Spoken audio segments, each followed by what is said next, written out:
এরা বেশ্যা ছিলেন না, এরা ছিলেন সেই যুগের সাংস্কৃতিক মেরুদণ্ড। কিন্তু এখানেই গল্পটা বদলে যায়। 1857 সাল, সিপাহী বিদ্রোহ।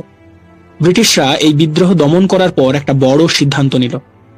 ভারতের নবাবী সংস্কৃতি, দরবারি ব্যবস্থা, পুরনো অভিজাত শ্রেণী সবকিছু ভেঙে দিতে হবে।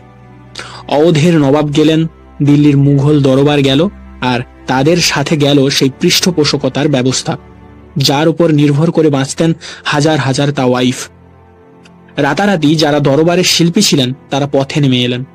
আয় নেই, আশ্রয় নেই, কিন্তু ব্রিটিশদের গল্পে এখানেই শেষ না। এবার আসে আসল বিষয়টা। ব্রিটিশ সেনাবাহিনী। ভারতে তখন লক্ষাধিক ব্রিটিশ ও ভারতীয় সৈন্য মোতায়েন, ক্যান্টনমেন্টের পর ক্যান্টনমেন্ট। আর এই সৈন্যদের মধ্যে যৌন রোগের প্রকোপ ভয়াবহভাবে বাড়ছিল।